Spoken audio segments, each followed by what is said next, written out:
Oke, jadi dimulai dari pertanyaan, kenapa usaha bisa berkembang atau bertahan? Ya, kenapa usaha bisa berkembang atau bertahan? Ternyata rumusnya itu ada di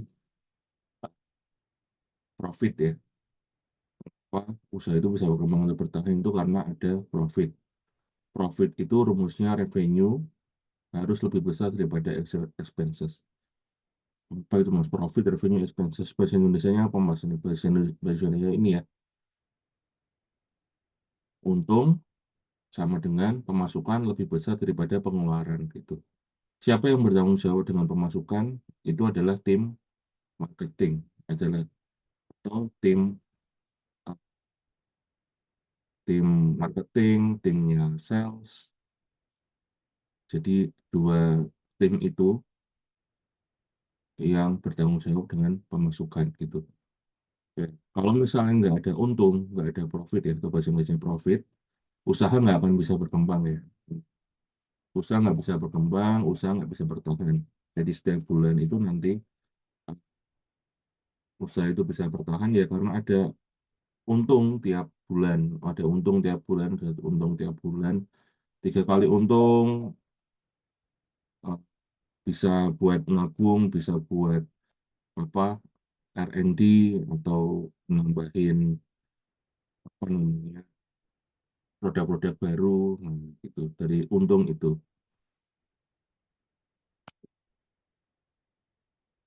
Nah, t- tadi kan terkait pemasukan ya, terus kemudian ada yang namanya pengeluaran.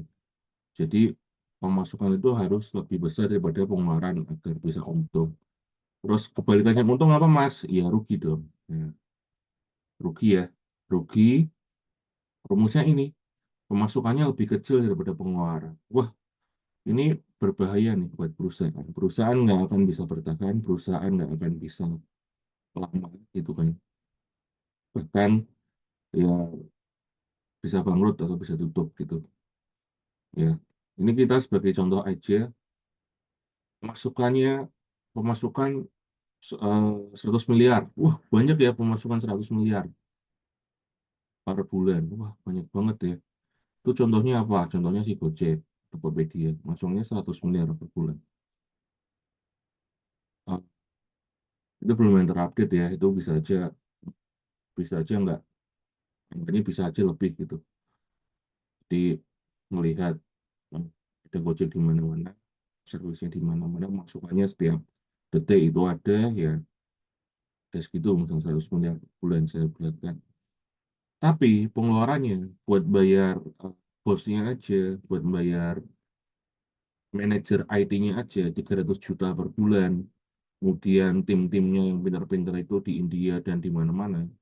Di India dan di Jakarta dan lain sebagainya ya. Tiap kota juga ada tim operasionalnya. Ternyata pengeluarannya 150 miliar per bulan gitu. Wah, jadi pemasukan yang 100 miliar besar itu kalau misalnya pengeluarannya 150 miliar kan gede 150 miliarnya daripada pemasukan 100 miliar ya. Otomatis rugi 50 miliar per bulan gitu. Dan itu terjadi ya sampai sekarang Gojek pun masih merugi, Bukalapak masih merugi, Traveloka masih merugi, Grab ini yang barusan untung gitu, Grab gitu.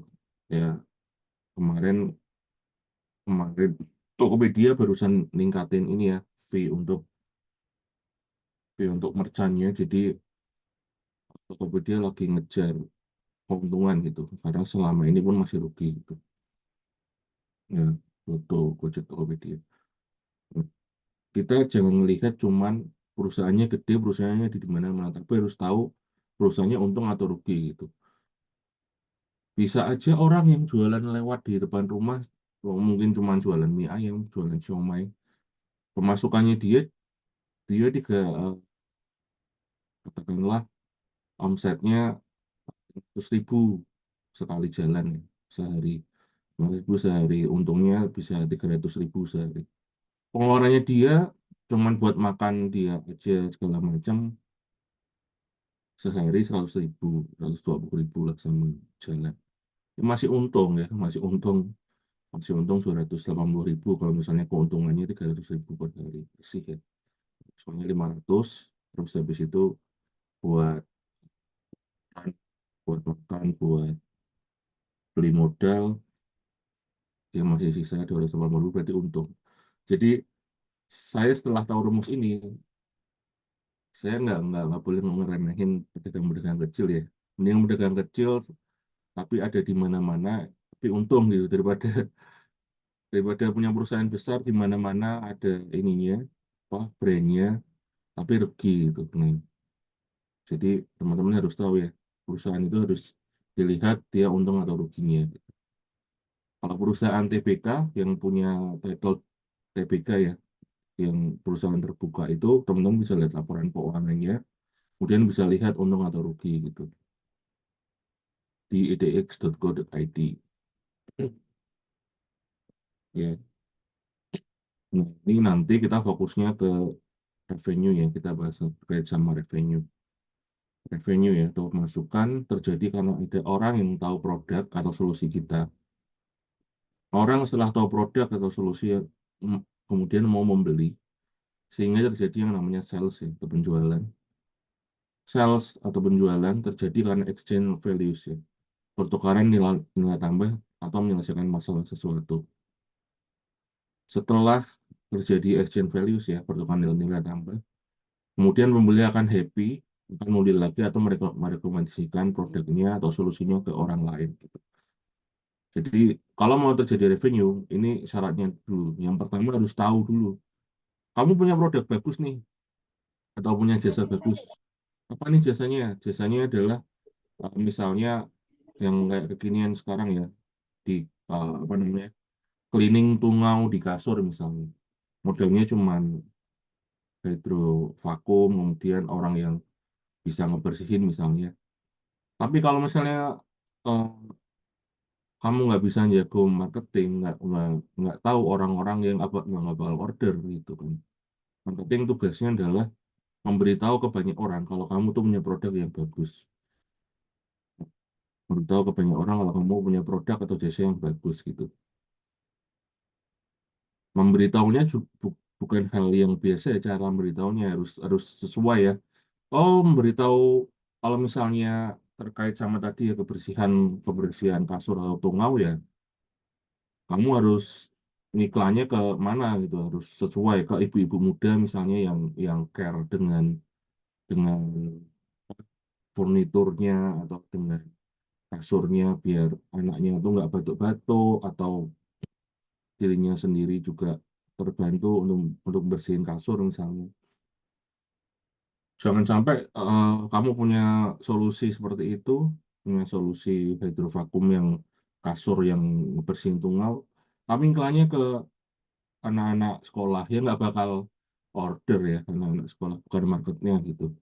Atau ke bapak-bapak yang dia itu sukanya otomotif, dia nggak akan bakal order gitu. Jadi harus sesuai ya marketingnya. Nah, ini dua poin teratas ini tugasnya marketing ya, memberitahu produknya atau solusinya kita itu ada dan bagus.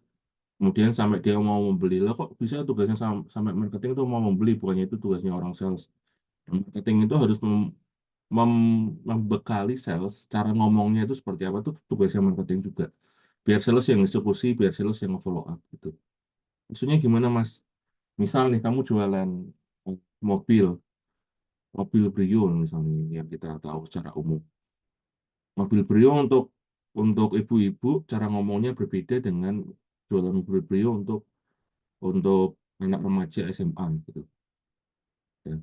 Kalau ibu-ibu kan ngomong ini bisa irit, bisa apa namanya bensinnya bisa tempuh jarak jauh, kemudian uh, warnanya bagus, bisa bisa jadi pusat perhatian dan lain sebagainya. Kalau anak SMA ngomongin tentang kekerenannya beliau beliau gitu, jadi bisa yang tipe RS misalnya ada apa namanya body kit yang lebih bagus, lebih sporty, lebih kekinian dan sebagainya gitu. Jadi yang ditonjolkan pun berbeda kalau ketemu dengan orang yang berbeda, profil yang berbeda. Jadi itu tanggung jawabnya orang marketing, membekali tim sales untuk eksekusi gitu. Itu ya revenue. Kemudian expenses yang tadi itu terkait pengeluaran. Nah, pengeluaran ini ternyata ada macam-macam ya, nggak cuman ya pengeluaran tadi kan saya sederhanakan ke orang Siomay ya, yang penting bisa makan gitu kan. Tapi ternyata kalau udah perusahaannya gede bisa macam-macam gitu. Yang pertama terkait sama operation cost ya. Ada misal tempat tempat eh, kerjanya atau misal dia sewa tanah, kemudian bangun bangun building ya, bangun gedungnya, kemudian tentang furniture, dan si alatnya atau mesinnya apa aja gitu kan. Yang namanya operation cost.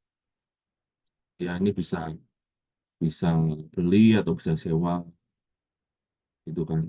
Nah, hitungannya pun misal kalau beli ya, kalau beli langsung cash nih, beli misalnya properti 3 miliar buat beli buat bangun pabrik. Itu pun mereka harus hitung ya, setiap bulannya dia harus nutup berapa nih biar bisa ibaratnya tuh eh, balik modalnya kapan sih? Misalnya per bulan tuh harus berapa? Misal 3 miliar, oh ternyata kita harus harus nyisihin eh, misalnya 5 tahun, anggap aja 80 juta per bulan ya, itu harus disisihin buat operation cost. Nah, 5 tahun baru balik modal gitu. Nah, itu kan termasuk pengeluaran ya. Atau labor cost ini terkait sama gaji. Ada direct labor cost, berarti gaji gaji untuk karyawan tetap. Kemudian indirect labor cost bisa gaji yang bukan karyawan tetap itu. Atau misalnya kita kerjasama sama sama orang lain, dia affiliate atau reseller gitu kan, dia dibayar kalau misalnya ada penjualan atau komisi gitu. Yang kalau indirect kan enak nih, bisa aja bulan ini nggak ada reseller atau resellernya penjualannya nggak terlalu tinggi, kita ada pengeluaran sedikit. Tapi kalau direct labor cost atau pegawai tetap, nah ini yang jadi tantangan ya. Tiap bulan harus bayar gaji karyawan. Katakanlah kalau misalnya ada 20 karyawan, UMR-nya Semarang 3.100.000, ya 60 juta per bulan ya. 60 juta per bulan itu lumayan banget tuh. 60 juta per bulan. Gimana caranya bisa jualan dan nutup itu gajinya, gajinya pegawai. Kemudian ada utility cost, ada penggunaan listrik per bulan gitu kan. Kalau misalnya di rumah maksimal listriknya kan sampai 10.000 watt ya. Kalau udah 10.000 watt itu udah kayak kayak pabrik tuh.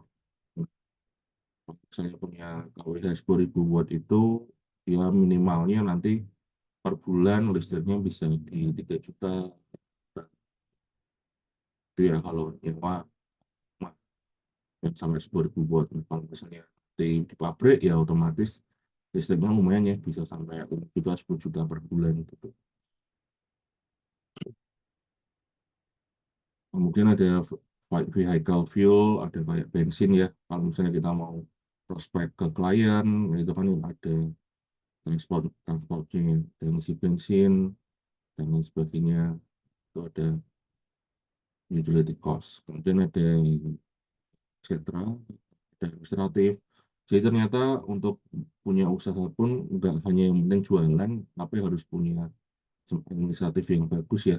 Oh hari ini harus, oh hari ini ada 200 orderan nih, 200 orderan itu apa aja. Jadi kan administrasinya harus harus tercatat, kemudian kan nanti ngefirnya ke vendor yang nyediain bahannya, dan sebagainya itu administratif ya. Jadi ngefirnya sampai ke pajak dan lain sebagainya. Kemudian ada rent atau rental, misalnya kita perjanjiannya gimana, itu ada yang ngurusin sendiri itu. Dan itu termasuk ke expenses. Ya, ternyata usaha rumit ya. Selain jualan juga harus ada pengeluaran gitu yang harus diatur, yang harus dibayar juga yang expenses. Kemudian kalau misalnya sampai usahanya tidak bertahan ya, tidak bisa bertahan berarti kan otomatis perusahaannya itu rugi ya. Rugi atau masukan lebih kecil daripada pengeluaran. Jadi untuk menghindari ini, berarti kan ada masalah nih dengan pemasukan. Misal mungkin aja produkmu itu nggak laku, udah nggak laku misalnya. Oh sekarang yang lagi happening tuh teh jumbo. Kok kamu masih masih berkutat di es kepal Milo, misalnya seperti itu ya. Oh, yang yang lagi happening sekarang itu apa nih kalau makanan nih? Seblak misalnya, ya kan. Kamu masih jualan ini sih, ya, gitu kan. Mungkin udah nggak relevan, udah nggak ngikutin tren, harus ada inovasi baru lagi. Nah, orang marketing itu bertanggung jawab gimana produknya itu tetap bisa relevan gitu. Gimana tetap tetap bisa dengan produk yang relevan, produk yang bisa ngikutin tren, yang ada marketnya, akhirnya pemasukannya bisa tinggi gitu, bisa tinggi. Ya, pengeluarannya ya, bisa lebih kecil daripada masukan, jadi masuknya tinggi, jadi untung gitu. Nah, untuk itu teman-teman yang belajar marketing ya harus tahu yang namanya market size, ya, harus tahu yang namanya market size. Apa itu market size? Ini ya ceritanya seperti ini. Ceritanya, teman-teman pernah sadar nggak? Sekarang kan kita sedikit-sedikit coffee shop, sedikit coffee shop. Bahkan yang lulus kuliah pun mau apa nih? Habis lulus kuliah mau buka coffee shop gitu. Di mana-mana mau buka coffee shop. Kita ngomongin coffee shop yang udah lama ya, udah kayak Starbucks ataupun pendatang baru, tapi yang cepat growth-nya kayak Janji Jiwa, ataupun yang lokal di sini kayak Semasa gitu ya. Nah ini kan coffee shop ada di mana-mana. Gitu. Shop ada di mana. Sempat mikir nggak kalau misalnya coffee shop udah di mana-mana kok kamu masih buka coffee shop kok nggak sayanganmu banyak gitu kan. Nah itu untuk orang-orang yang nggak muda yang namanya market size gitu, yang bisa ngomong nggak gitu. Kalau yang muda market size dia akan, oh jadi ya teman-teman harus tahu yang namanya market size. Ini ceritanya seperti ini. Ini ada pemuda di Semarang, dia umurnya 17 sampai 40 tahun ya, ya ada yang pemuda yang umur produktif ya. Dia itu penikmat kopi kekinian, karena waktu dia kerja itu minatnya dia harus ngopi itu biar melek, biar bisa eh, kopinya itu bisa ningkatin produktivitasnya dia gitu ya. Jadi ini selain profil ada pemuda udah di mana di Semarang. Kenapa Semarang? Karena UMR-nya masih masuk ya buat orang spending kopi kekinian gitu, yang di mana harganya 30.000. Coba kalau eh, UMR-nya cuman 1 juta per bulan kan, mikir 30.000 kan teman-teman banget kan. Kemudian umur-umur produktif, dia punya uh, uh, behavior yang seperti apa nih, punya profil yang seperti apa. Oh, mintanya adalah penikmat kopi kekinian yang bisa membantu dia itu kalau kerja bisa lebih produktif gitu. Ini gambarannya yang kopi ya, kopi kekiniannya. Kemudian harga kopi kekiniannya itu 25.000 gitu. Dan kebiasaannya dia sebulan minumnya 4 kali. Kali. Ini sampai saya pun punya teman setiap hari minum kopi gitu. Setiap hari minum kopi kekinian gitu. Dan setahun minumnya 48 kali. Setahun minumnya 48. Nah, ini kita menghitung yang namanya market size ya. Market size itu ternyata hitung-hitungan terkait dengan angka gitu. Rumusnya market size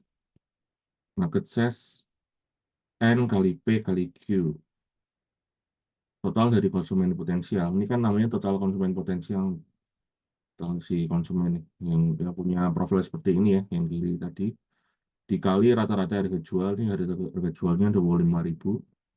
Dikali rata-rata pembelian produk dalam setahun. Jadi kalau misalnya sebulan minum 4 kali, setahun minumnya 48 kali. Ya, jadi market size kopi kekinian adalah, nah, katakanlah ada 50.000 orang ya, yang kayak emas-emasnya ini, 50.000 orang di Semarang, kali 25.000 kali 48 kali setahun. Nah, itu Katakanlah ada 24 miliar setahun ya, 24 miliar setahun. Nah, 24 miliar setahun ini itu ada yang namanya di tempat Red Ocean nih. Red Ocean. Red Ocean itu lautan merah ya, yang dimana penjual dari kopi kekinian itu ternyata banyak banget. Ya nih, makanya ikannya tuh banyak ya. Ikannya tuh banyak. Ya, jadi pesaingnya banyak nggak tadi kayak Starbucks, kayak kopi kenangan, kopi janji jiwa, kopi apa lagi gitu. Tapi, tapi walaupun banyak yang jualan, ada anak muda yang siap ngeluarin 24 miliar ya total yang di Semarang ya 24 miliar dalam waktu setahun gitu. Aku udah siap nih, tinggal mana nih produknya gitu. Itu yang namanya market size ya. Jadi udah orang itu udah siap, udah suka dengan produknya, tinggal belinya aja gitu. Nah, selain Red Ocean itu ada yang namanya Blue Ocean ya. Teman-teman jangan sampai kayak gini ya. Tadi kan udah diberitahu namanya market size ya. Jadi ada orang yang siap spending dalam setahun, berapa sih nominalnya? Oh, ternyata spendingnya sampai 24 miliar dalam setahun di Semarang aja. Ya kan? Ya, walaupun pesaingnya banyak lah Red Ocean. Akhirnya ada yang mikir, wah kalau misalnya banyak pesaingnya, mendingan aku bikin kopi arang nih. Kopi pakai arang gitu kan. Ya, tapi ternyata peminatnya cuma 20 juta, nggak banyak gitu. Ya, profilnya tuh harus orang yang benar-benar nyantai banget, harus ke misalnya ke alun-alun baru bisa beli kopi arang misalnya. Ya kan, nunggunya aja harus setengah jam misalnya. Makanya cuma 20 juta aja dalam setahun gitu omsetnya. Nah, ini kan menjadikan ini ya. Jadi jangan sampai bikin produk yang unik tapi ternyata nggak laku gitu. Mendingan kamu ngikutin produk yang udah laku tapi kamu bikin produk yang terbaik di versinya gitu. Mending tetap nggak apa-apa bikin kopi kekinian tapi lebih enak atau lebih apa gitu. Harus punya keunikan ya. Oh ternyata kopi kekinian eh, keunikannya ini buat orang-orang yang nggak suka apa namanya kopi yang strong atau dia lebih ke apa ya, kalau kopi strong banget kan langsung deg-degan ya. Yang penting bisa creamy, bisa dinikmatin gitu kan. Nah, masuk ke situ misalnya ke segmennya. Jadi ternyata kan orang tuh suka kopi, tapi kalau ditanyain kopi apa, Arabica atau Robusta apa segala macam nggak paham. Yang penting enak, yang penting creamy, yang penting oh masuknya ke situ ke orang-orang yang nggak terlalu paham kopi, tapi pengen menikmati kopi gitu. Jadi jadilah versi terbaiknya gitu. Jadilah versi terbaiknya dan cari profilnya gitu. Oh ternyata yang suka creamy itu bukan yang cowok-cowok yang apa ya, yang dia care dengan kesehatan ya, karena kan biasanya krim kan manis. Karena ke cewek-cewek yang uh, yang cewek-cewek muda yang dia itu suka suka penikmat manis gitu kan. Ya udah, pak kemasannya juga, packingnya juga buat cewek, kelihatan cewek banget, girly. Nah, kemudian di iklannya juga wakilin anak cewek-cewek muda yang dia lagi aktivitas minumnya kopi yang creamy gitu. Nggak apa, sama-sama kopi kekinian masuk di angka 24 miliar ini gitu. Rebutan di angka 24 miliar ini. Nah, setelah tahu yang namanya market size, kemudian 24 miliar kan total ya. Ada yang namanya market share. Ya, jadi market share itu adalah jadi 24 miliar di Semarang selama setahun dibagi-bagi gitu. Jadi 20 miliar ada yang 30% punya janji jiwa, 25% punya kopi kenangan, ada kopi lain hati gitu kan. Jadi kalau misalnya 30%-nya dari 24 miliar, jadi sekitar 102 miliar ya. Eh, Jadi eh, ang- eh, apa namanya? Jadi bagi-bagi itu loh 24 miliar itu 20%-nya masuk ke gaji jiwa, ke kopi kenangannya 25% gitu. Jadi bagi-bagi ya market share ini. Nah, setiap tahun tuh kerjaannya market share adalah merebutkan total nilai market size gitu. Ya, sampai ada yang tutup, sampai ada yang nggak kuat bertahan gitu. Ya. 7,24 miliar, ya 4,3 miliar gitu kan. Jadi yang 24 miliar ini dibagi-bagi namanya market share gitu. 30%-nya ada dari 7,2 miliar. Gitu ya. Ini namanya market share. Pembagian dari market size. Kemudian di tahun 2005 katakanlah, sorry 2021 katakanlah, ternyata peminatnya naik nih jadi 25 miliar dari 24 miliar ya, naik 1 miliar nih. Tinggal mana nih yang masih relevan, mana sih kopi-kopi yang dia ngelakuin inovasi, ternyata janji jiwa tuh turun nih dari yang sebelumnya 30% turun jadi 17% gitu ya. Dia omsetnya tambah turun. Oh, kopi kenangan naik nih karena dia bikin inovasi. Bikin inovasi apa? Kopi yang literan misalnya, kopi yang apa jumbo kan barusan ada tuh kopi jumbo tuh kopi kenangan. Nggak cuma large ya, tapi yang jumbo, yang dia tuh kalau sekali minum bisa langsung melek seharian dari pagi sampai sore nggak habis. Ternyata marketnya seperti itu mintanya. Jadi setiap tahun rebutan yang namanya market share karena dari untung itu diputar jadi R&D ya, Research and Development, bikin inovasi-inovasi produk baru. Si marketing mengetahui, oh ternyata ternyata market tuh sukanya yang seperti ini loh. Ternyata mereka tuh pengen produk yang seperti ini loh. Nah itu tugasnya marketing nih, ngelakuin riset, ngelakuin interview, tanya gitu. Jadi masuk ke setelah market share, kita kenalan yang namanya market kategori ya. Kita ngomongin terkait sama minuman konsumsi. Minuman konsumsi itu ada kategorinya, kayak Grab and Go yang tadi ya, kopi Grab and Go, yang dimana kita setelah order, kita kan nunggu 5 menit, 10 menit ya, buat diracikan dulu, kemudian di pack. Ada juga yang Grab and Go boba gitu, sama-sama diracik juga, nunggu berapa menit, tapi boba itu kan, ini kan berarti di luar kategori ya. Ini maksudnya minum konsumsi kopi, ada lagi kategori minuman konsumsi yang boba gitu. Tapi dia maksudnya Grab and Go boba. Ada lagi minuman konsumsi kopi yang ready to drink, kategorinya. Nah, ini katakanlah minuman botolan ya, yang udah siap, yang ada di minimarket, tinggal dibuka, eh, bayar dulu ya, jangan lupa. Situ baru kita langsung minum, tanpa harus nunggu diracik gitu. Namanya kategori ready to drink gitu. Nah, kita mau masuk ke market mana nih?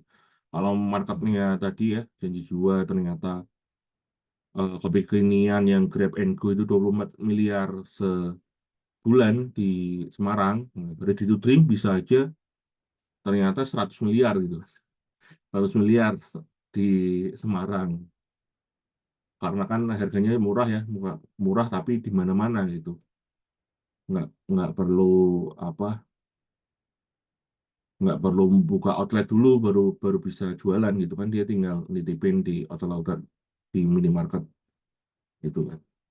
Kita mau masuk di kategori mana, kita mau persen di kategori mana gitu. Kemudian market kategori ini kalau misal di kosmetik ya, kosmetik nggak sederhana itu, ternyata kita masuk di mana nih, di body care misalnya. Ternyata body care ada macam-macam, ada yang sabun, body wash, shower gels, lotion gitu kan. Hair care masuk yang mana lagi, perfume ada lagi, oral care ada lagi, sun care ada lagi. Jadi benar-benar kategori itu banyak ya, kategori. Oke, setelah tahu yang namanya market size, market share, market kategori, teman-teman, dari market size saja kita harus harus tahu ya, dengan market size mengukur gambaran akhir dari kegiatan bisnis, bukan kebalik ya, mikir produk dulu baru jalan cari market. Ternyata profitnya nggak masuk sehingga perusahaannya itu nggak berjalan gitu. Kalau profitnya nggak masuk ya atau rugi ya. Akhirnya kan, akhirnya kan perusahaannya nggak berjalan gitu. Jadi harus tahu market size-nya dulu sebelum kita jualan. Mendingan nggak apa-apa kita kita jualan produk di kategori yang sama. Yang penting kita yakin ya, yang penting yakin kita bikin produk yang apa bisa jadi pemenang di market tersebut gitu. Ya, jangan bikin yang aneh-aneh, jangan bikin kopi yang kayak tadi, kopi arang, kopi rasa jeruk, misalnya kopi rasa apa gitu kan. Tapi ternyata nggak ada marketnya gitu, nggak ada hitungan market size-nya, kemudian nggak usah gitu. Karena itu biayanya mahal ya kalau misalnya kita kita mau jadi jualan yang benar-benar yang baru, yang benar-benar apa namanya produknya itu aneh, itu harus ngedukasi ke masyarakat tuh untuk biaya ngiklaninnya macamnya harus gede tuh kapitalnya mungkin miliaran ratusan miliar ya puluhan miliar. Kalau misalnya masih baru ya minimal kita cari akses yang udah sustain mungkin kita bikin produk yang terbaik gitu. Oke, kita setelah masuk ke market size, kita ingetin lagi tentang pentingnya revenue terjadi karena adanya market kemudian dikonversi menjadi sales ya, ke penjualan. Nah, kita masuk ke sales nih, masuk ke sales. Jadi udah tahu market, sekarang kita belajar jualannya. Ini yang namanya rumus jualan, rumus sales. S sama dengan V kali PR kali C. V harus lebih besar ya, V harus lebih besar daripada PR. Ini artinya salah sama dengan value harus lebih tinggi daripada price dikali communication gitu. Ini teman-teman bisa catat dulu nih di rumus sales nih. Ini ini saya sederhanakan ya, ini saya dapat dari workshop yang benar-benar apa ya? Aku tuh baru paham loh. Ternyata rumus sales tuh seperti ini gitu. Dulu kan yang penting jualan ya, nggak tahu ininya, nggak tahu rumusnya. Ternyata setelah ikut workshop ke beberapa baru, dan itu kan bayar ya workshop ya, baru dapat oh ternyata rumusnya ini. Jadi kan kalau udah tahu rumusnya, tahu cara kerjanya, tinggal nanti tahu nih yang mau dievaluasi yang mana. Salahku di mana sih gitu kan.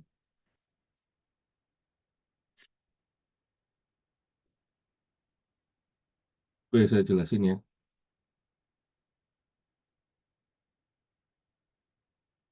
Jadi sales hasil dari value, value sama dengan nilai dari produk atau layanan yang didapat customer.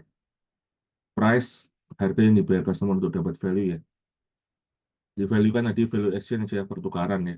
Orang mau ngebayar karena ada nilai yang diselesaikan atau nilai yang didapatkan atau nilai yang didapatkan oleh customer. Dikali communication nih, bagaimana komunikasi value customer. Nah, communication itu tugasnya marketing nih. Kalau value-nya bagus, price-nya bagus, tapi komunikasinya jelek, oh ya nggak bisa closing juga, nggak bisa ada penjualan juga. Itu ini marketing communication.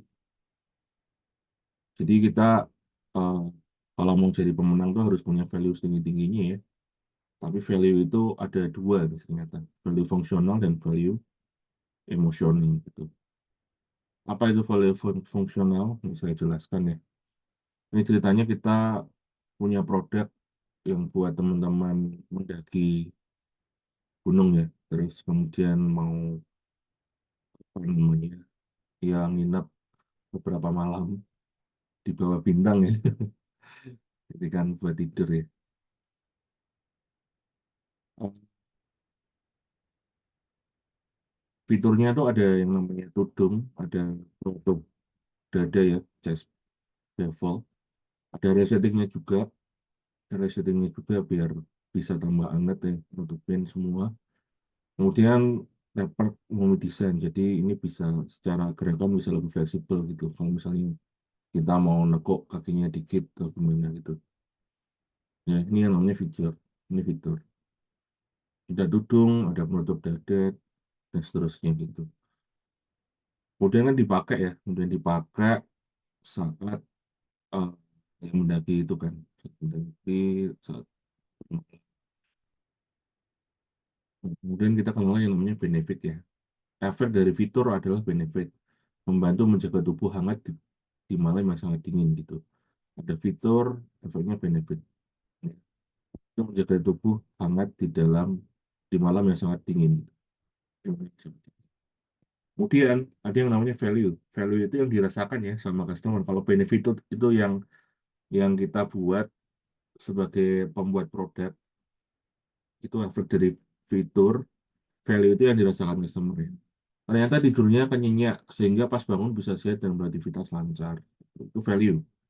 Value ini value fungsional. Value fungsional. Fitur, benefit, value. Kalau benefit dari sisi yang punya produknya, kalau value yang dirasakan oleh customer gitu kan. Yang dirasakan oleh customer. Itu rekannya sehingga pas bangun bisa sehat dan beraktivitas.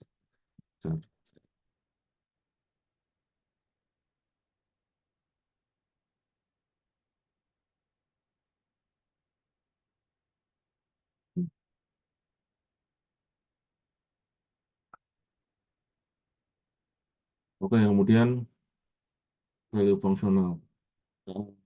Selain value fungsional ada value emosional. Ada dua kopi ini ya. Ada kopi Sumatera harga 5.000, ada kopi Sumatera juga, tapi punya brand Starbucks. Harganya 50.000 gitu.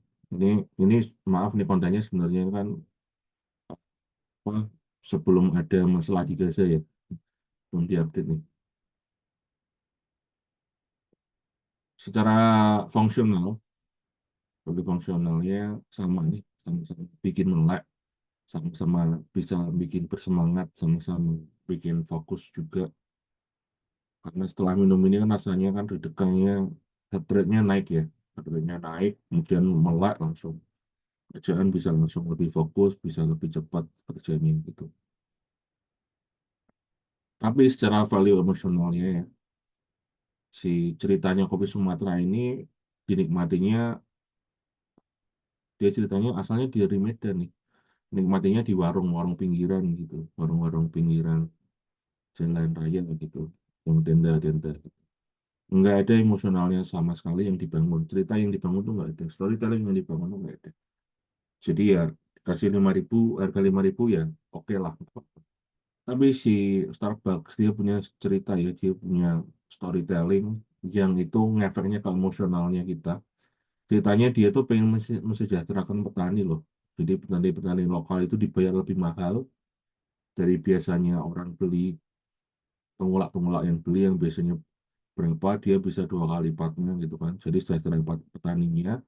Kemudian yang dirasakan sama pembelinya berasa gaul ya, berasa gaul, kemudian berasa dia itu telah mencapai sesuatu, misalnya kalau foto ini di di di Starbucks tuh berarti dia barusan ketemu sama meeting bisnis penting misalnya, dia barusan ngedealing sesuatu misalnya di Starbucks, atau dia lagi ngerjain project penting misalnya gitu kan, gitu. Starbucks gitu kan. Dan yang nikmatin tuh artis-artis lokal mancanegara gitu. Jadi nggak cuman artis-artis lokal aja, tapi juga mancanegara, orang luar negeri, orang-orang bule nikmatinya ya kopi ini gitu. Dan nikmatinya juga di outlet ya, atau di mall-mall yang bergengsi gitu. Jadi value fungsionalnya sama, tapi harganya lebih mahal. Orang tuh secara emosional tuh tetap, oh oke Starbucks, nggak apa-apa sih, saya ngeluarin 50.000. Karena ada emosionalnya di situ gitu. Emosionalnya di situ. Jadi secara fungsionalnya kalau kopi Sumatera itu 100 ya, sama-sama bisa menyelesaikan masalah, bisa bikin orang melek, bisa lebih fokus, tapi emosionalnya 50, storytelling nggak dibangun. Nah, tapi kalau Starbucks value fungsionalnya 100, emosionalnya dibangun ya, bangun citra, bangun kesejahteraan petani, kalau yang nikmatin itu bisa jadi apa gitu kan. Emosionalnya 500 gitu. Jadi ngeliat 50.000 ya nggak ada masalah gitu. Soal gitu karena bisa meningkatin meningkatin citranya ya. Kayak gitu. Ya, value emotional. Value emotional yang selanjutnya nih contohnya iPhone ya. iPhone yang barusan rilis pasti secara spek kalau sama Android ya pasti bagusan, secara spek ya bagusan Android gitu. dengan harga yang lebih terjangkau. Kalau iPhone kan harganya bisa 25 juta, bahkan kalau barusan rilis bisa sampai 40 juta gitu kan. Belum rilis di Indonesia ya. Namun antriannya pun juga semasif itu gitu. Semasif itu sih. Jadi orang yang beli iPhone pun yang bisa punya pertama kali itu secara emosional dia akan bangga. Karena ya ibaratnya dia orang yang derajatnya itu lagi dinaikin. Orang-orang yang punya pemikiran seperti itu ya, orang-orang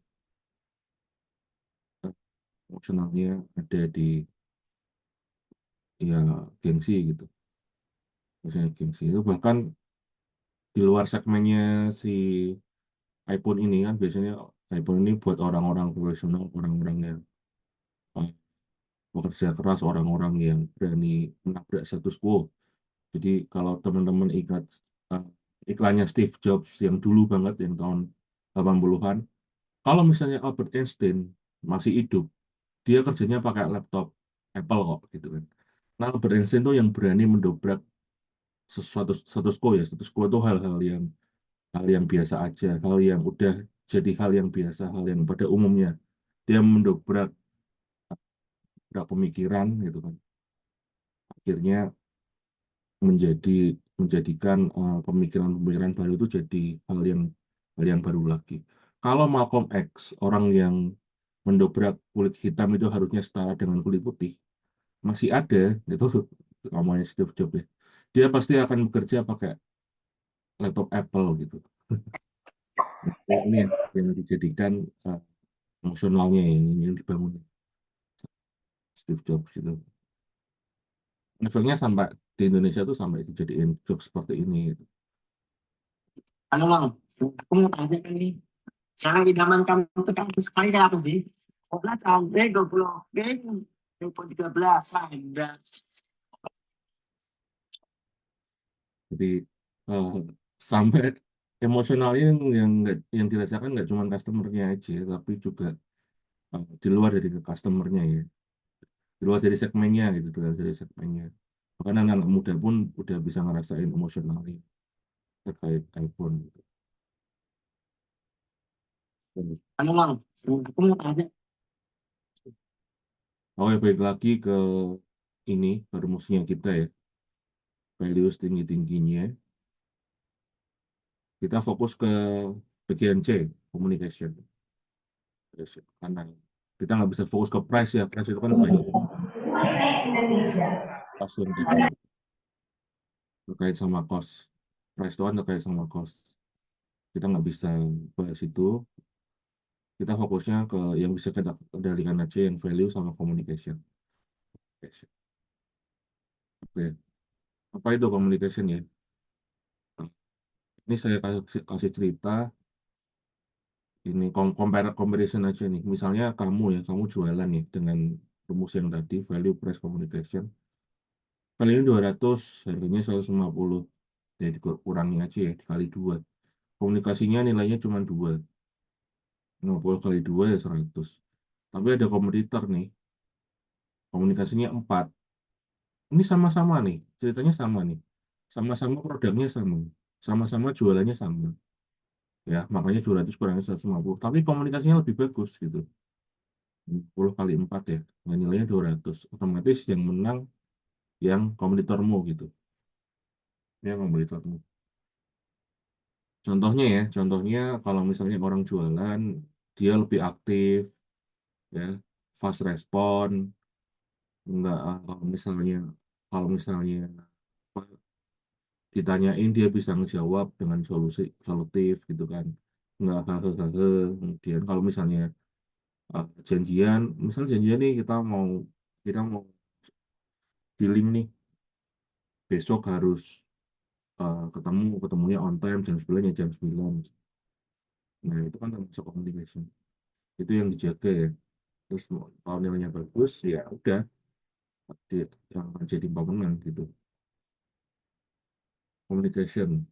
Nah, komunikasi ini termasuk tugasnya marketing. Marketing itu nanti harus tahu yang namanya funnel ya. Funnel Eider ini ada yang pernah dengar belum nih, Eider? Either singkatan dari aware, interest, desire, action, and retention gitu. Apa tuh Mas maksudnya? Funnel berbentuk corong terbalik, setiap prosesnya punya masalah dan solusi ini ya. Either. Sebenarnya corong terbalik. Ya. Yang pertama aware, mau tahu produk atau jasa. Misalnya teman-teman lagi scrolling di IG, kemudian lihat reels terkait eh, produk rumah tangga ya. Misalnya alat pembersih cuci piring gitu kan. Alat pembersih cuci piring kekinian, dishwasher ya, dishwasher, dishwasher. Jadi teman-teman di videonya reelsnya itu sekarang aku udah nggak repot lagi cuci piring setiap hari harus butuh 2 jam. Sekarang sekarang cuma 1 menit atau 2 menit gitu kan. Jadi akhirnya terjangkau loh. Di video itu jelasin terkait dengan ini.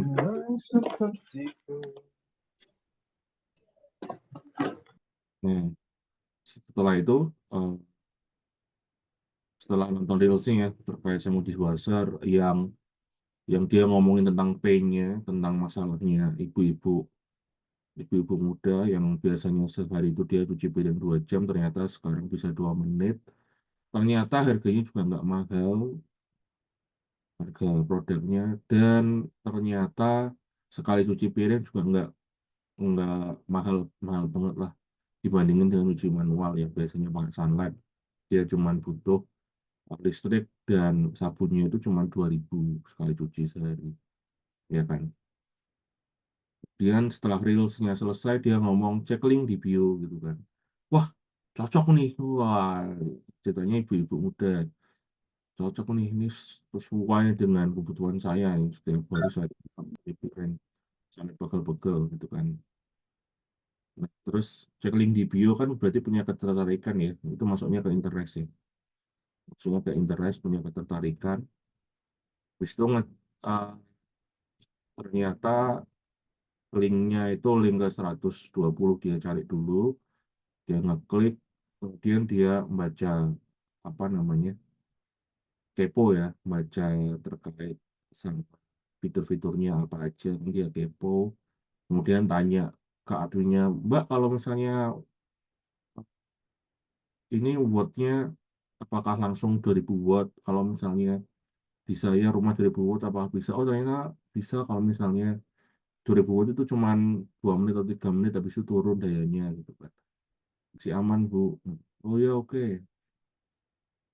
Kepo tanya-tanya sama adminnya, ternyata masih aman, nggak masih bisa dipakai. Nanti garansinya gimana gitu kan? Nanti kalau misalnya rusak nanti dikirim kirim balik atau ada orang tenang Bu, service center kami ada di mana-mana misalnya. Karena katanya merek terkenal ya, oke, oke itu tuh.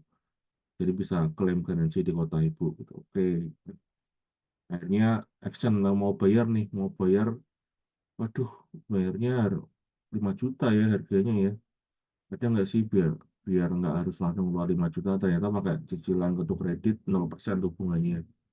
Nah, oh cocok nih, berarti cuman bulannya cuma 600.000 gitu misalnya. Kalau misalnya 12 bulan. Ya kan, terus habis itu di link, akhirnya ada kemudahan di situ. Kemudian barangnya datang sesuai dengan apa yang diomongin ya di awal. Ternyata murah, ternyata cepat, dan lain sebagainya. Dia happy, akhirnya dia retention ya bisa beli lagi atau bisa merekomendasiin ke teman ya akhirnya temannya beli gitu. Nah, ini yang namanya funnel ini tuh setiap setiap langkahnya itu dihitung gitu. Tadi kan ceritanya 1 orang ya, gimana kalau 100 orang gitu. Gimana kalau 100 orang yang nonton reelsnya, kira-kira jadi 100 yang punya ketertarikan sampai ngeklik link itu berapa gitu, apakah ternyata jadi 100 tinggal satu. Jadi 100 ternyata ada 50 gitu kan. Kalau 50 bagus, kalau satu lah berarti kamu iklannya salah nih, followermu salah nih. Dan seterusnya ini saya jelaskan. Yang pertama sama kedua itu terkait lobby, terkait konten, yang di-share sama Kepo terkait sama negosiasi, terkait sama yang namanya meyakinkan. Oke, kita sebelum ngomongin ke digital yang kita ngomongin terkait yang dekat-dekat sama kita aja terkait sama marketing di bidang offline ya. Case-nya jualan mobil ceritanya. Ceritanya jualan mobil.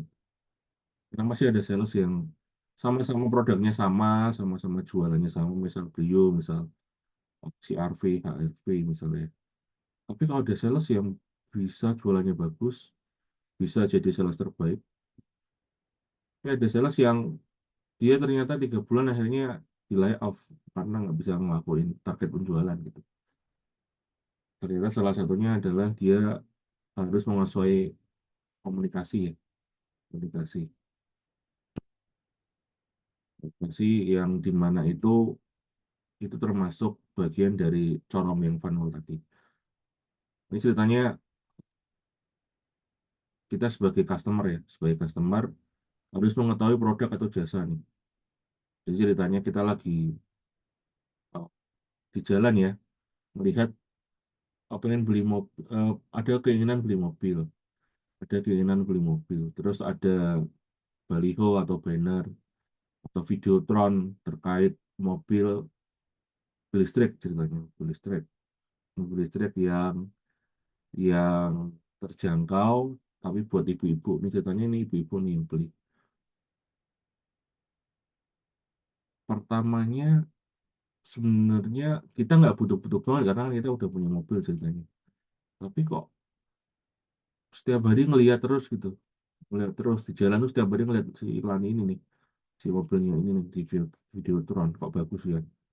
Nah, tapi ternyata otaknya kita tuh namanya otak reptil itu kita sebenarnya kita menolak informasi jualan baru ya. Dan akan menerima setelah 8 kali mendapat informasi jualan baru tersebut. Jadi pertama kita lihat tuh apa sih mobil ki? Butuh nggak butuh? Pertama, habis itu kedua, kita lewat, ketiga lewat sampai 8 kali. Akhirnya baru kita, apa sih pengen pengen lebih tahu gitu loh. Nopo iklannya di mana-mana? Iklannya di mana-mana itu maksudnya selain di jalan, ternyata di online pun kita dapat iklannya juga gitu. Kita dapat iklannya juga.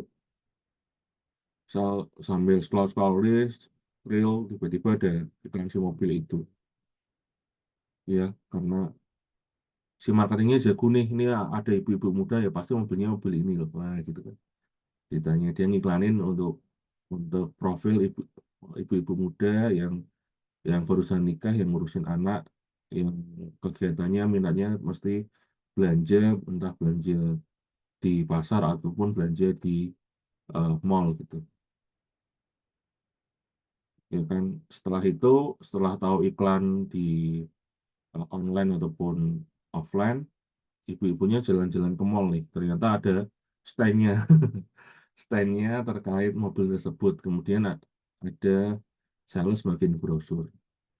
Yang pertamanya nolak karena udah 8 kali kena iklannya terus, dia tertarik nih ngambil brosurnya. Terus mau tahu dong itu brosurnya gitu kan. Itu kan aware. Nah ini sampai sini tuh baru di corong aware ya, mengetahui produk atau jasa. Baru mengetahui aja nih, baru mengetahui. Ya, di tahapan-tahapan ini pun juga nggak murah ya, kayak masang billboard atau banner. Teman-teman kalau lewat di Simpang 5 itu yang di atasnya halte BRT itu ada banner ya, ada banner iklan. Itu tuh sewanya per tahun 250 juta apa 300 juta setahun gitu buat iklan, buat naruh iklan di situ. Karena apa ya? Karena Simpang 5 ya, tempat tempat apanya trafiknya kan tinggi tuh, setiap hari kan dilewatin sama ratusan ribu kendaraan gitu kan. Itu kan efeknya gede banget tuh. Kalau anak muda sekarang mikir, alah ngapain lah iklan-iklan kayak gitu nggak penting gitu. Ternyata ini otak reptil ini harus dilakuin, harus diaktifin gitu. Orang zaman sekarang, alah ngapain sih ngiklan di TV? Ternyata TV jangkauannya lebih besar gitu, ya kan? Dan kalau misalnya bisa sampai tayang 8 kali, tiba-tiba kita keinget jingle apa, misalnya Indomie Seleraku, itu kan karena kita sebenarnya nggak dapat iklannya, tapi karena iklannya nongol terus di TV, akhirnya kita Indomie ya Indomie selera aku kan. Hal gitu loh yang bikin orang itu jadi aware atau bahkan jadi top 10-nya. Kita tuh ternyata cuman bisa menghafal maksimal 8 brand dari market kategori. Misalnya ya, mie instan. Coba deh 8 brandnya apa aja. Ada Indomie, mie sedap, kemudian mungkin sampai 6 itu udah mentok gitu. Teman-teman udah mentok. Kecuali teman-teman yang udah pro ya, yang teman-teman setiap hari apa namanya bersahabat dengan mie instan ya mungkin sampai 8. Tapi pada umumnya itu maksimal paling 4 atau 5. Jadi top of mind-nya ya. Top of mind-nya. Itu. Nah ini tugasnya marketing nih. Coba teman-teman nanti debat-debatan sama teman yang lain. Coba sebutin mie instan. 8 merek mie instan. Ya. Paling berhentinya di 5 atau di 6 merek gitu. Top of mind-nya berhenti di situ. Tadi ya setelah interest, punya ketertarikan, menerima brosurnya, ibunya menerima brosur, kemudian di follow up sama si salesnya. Sebenarnya kalau ibu-ibu membaca brosur, si salesnya tahu nih, wah ibu-ibu baca brosur percuma. Kenapa percuma? Bahasa ini bahasa fitur, torsinya berapa, apa cc-nya berapa. Nggak mungkin dibaca, kasih 1000 cc, 1500 cc. 1000 cc ibunya cuma tahu kalau 1000 cc berarti bensinnya boros. 1000 cc bensinnya irit kan belum tentu bisa aja 1000 cc tetap irit bisa aja kan. Kalau 1000 cc turbo misalnya. Nah, terus si sales akhirnya nge-follow up gitu. Dia ngomong sama ibu-ibu, Bu, ini cocok nih buat ibu, warnanya merah. Ibu kalau pakai, ini jadi pusat perhatian, Bu. Ibu biasanya kalau ngantar anak, wah, ibu masuk sekolah, dilihatin sama banyak orang. Wah, mobilnya baru, warnanya merah. Mesti kayak ingat tuh, Bu, sama orang-orang bakal kayak ingat ibu. Setelah itu ibu belanja, Bu, di pasar. Tenang, Bu, bagasinya bisa gede.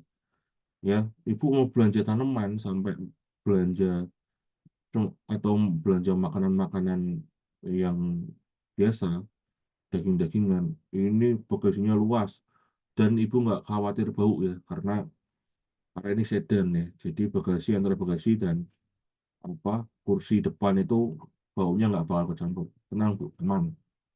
Ya, si salesnya ngomong, terus si salesnya juga ngomong, Bu, ini irit tuh, ibu sehari sehari paling atau sebulan paling kalau karena ini mobil listrik, ibu paling cuma dapat pengeluaran 300.000 loh. Coba kalau ibu pakai mobil ini, mobil yang biasanya ibu pakai, paling sebulan berapa bu?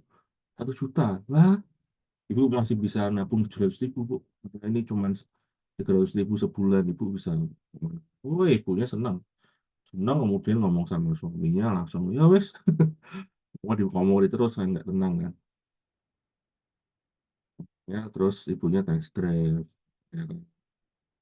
Ya udah kata tadi, ya mas coba sesuai apa enggak? Oh iya sesuai ya. Irit juga ya mas ya. Oh ternyata mobil listrik tuh ternyata gini. Terus saya juga kalau ibu juga kalau nungguin anaknya kalau misalnya di mobil ngantri tenang bu. Ini mobil listrik AC-nya on terus saja. Ibu nggak perlu masih matiin mesin gitu kan. AC-nya bisa on terus jadi ibu bisa seger gitu. Apa nggak kepanasan. Oh iya. Ya, udah tertarik, udah test drive. Nanya cocok, ya kan udah punya ketertarikan, interest ya. Nah, tapi masalahnya kan tadi ini baru ngomong satu ibu-ibu. Padahal di bagian sales ya, nggak semua yang dapat penawaran akan merespon baik. Misalnya ngasih brosur nih, ngasih brosur bisa aja habis terima kemudian dibuang, dibuang. Tapi kalau udah mikir orang sales, wah itu tuh kan dia cuma ngurangin ininya ya, kegagalannya. Ya. Dari 100 kegagalan pasti ada 50 yang tertarik gitu. Ya. Kalau misalnya dari 100 ternyata 50 yang nggak tertarik, ini berarti perlu dievaluasi ya. Kalau misalnya 100 yang dibagi, ternyata 50 yang nggak tertarik, mungkin sebarmu salah.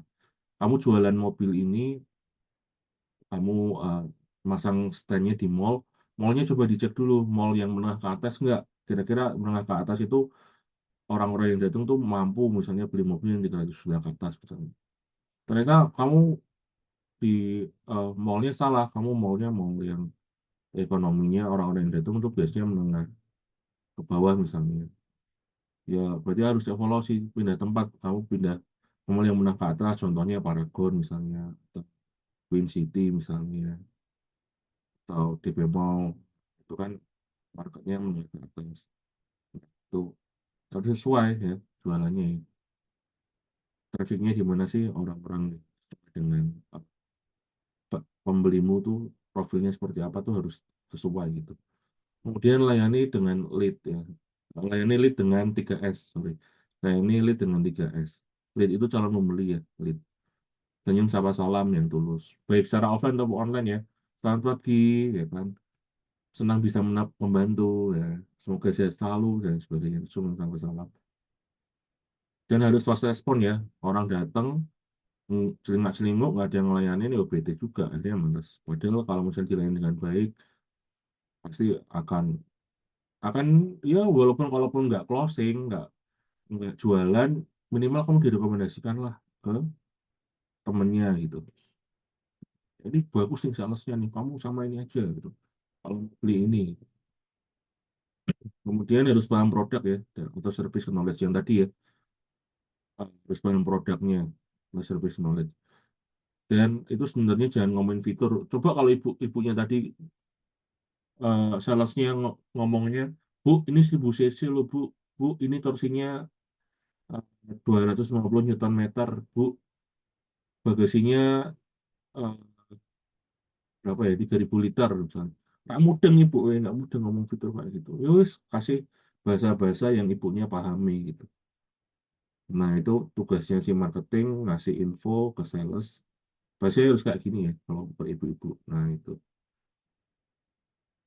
kemudian di share ya udah ke tahap kepo, udah ya udah mas aku janjian ya kapan kita mau ketemu mau nego gitu kan, kira-kira kapan ininya dikirimnya kapan gitu. Kemudian si salesnya ngomong, ya Bu, nanti sebulan lagi kita kirim. Ini barangnya masih inden.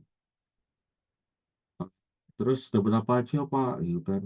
Kalau udah kepo ini negosiasi ya. Soalnya dapat bonus apa? Udah oh, Bu, khusus bulan ini diskon segini. Dapat apa aksesoris ini, dapat kaca film dan lain sebagainya. Ya.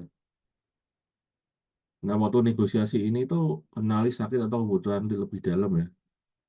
Kenali siapa di lebih dalam dan eh, apa namanya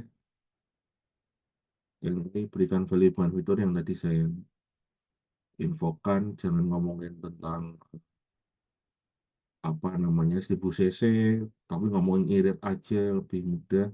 Kemudian saya siapin script value yang tiap profilnya jam berbeda. Jadi kan buat ibu-ibu nanti kalau ketemu sama bapak ya ngomongnya harus berbeda ya. Pak kalau misalnya bapak naik mobil ini, bawa Pak ke proyek, wah pasti dealnya Pak sudah kelihatan gagah bawa pakai. Nah itu loh kata-kata yang harus dipakai gitu biar apa namanya jualannya bisa sesuai dengan profilnya gitu. Ini udah di tahap kepo ya, dari tahap kepo, kemudian dealing ya yang tadi yang udah tahap negosiasi di mana udah udah tinggal satu step lagi nih sebelum pembayaran nih. Ya kan ada ada closing aja si salesnya kasih pertanyaan ya atau ya. Maksudnya gimana Mas ya atau ya? Maksudnya eh, Bu mau pilih warna merah atau warna biru? Warna merah atau warna pink? Bu mau dikirim besok atau lusa? Nah, itu kan pertanyaan ya atau ya. Terus siapkan jawabannya jika ada kekhawatiran. Pak, nanti kalau misalnya listrik saya nggak kuat gimana buat ngetes? Tenang Bu, nanti dibantu PLN dan lain sebagainya. Terus kalau misalnya udah janji ya, benar-benar ditepatin ya. Ngirimnya sebulan ya sebulan gitu. Jangan molor 2 bulan nanti bete. Karena kita harus ngebangun yang namanya relationship.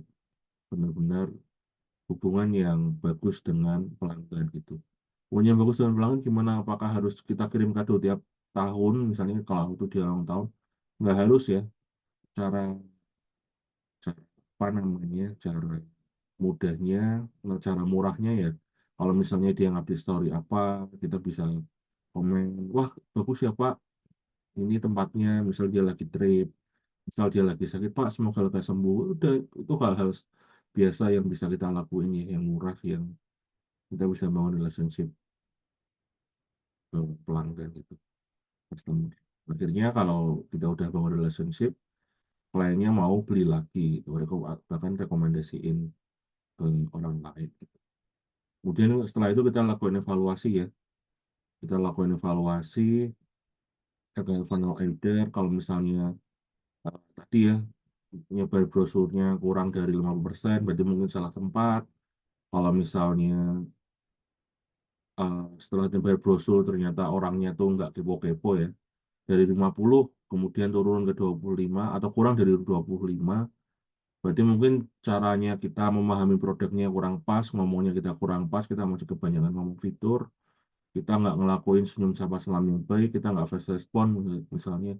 Jadi ada evaluasinya. Kemudian kalau misalnya dari 25 lead ya, atau yang udah kepo udah 25 orang, tidak pula kurang dari 20% ya, yang dealing. Yang, kalau misalnya dari 25 ya, 20% yang deal itu ya ada 5 gitu. Ya.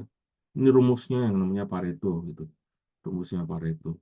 Jadi emang udah ada angka-angka yang kalau misalnya kamu lakuin segini, nanti efeknya segini gitu. Ini udah jadi pakemnya 20%. Dari 25 ya kamu 5. Kalau misalnya kamu mau ngedealin 10 ya kamu harus 50 yang kepo gitu. Memberikan value sesuai profil yang lead. Kemudian melakukan penawaran yang menarik. Jadi dapat diskon, dapat apa gitu. Kemudian sampai retention ya tidak boleh kurang dari 5%. Tepati janji, bangun relationship.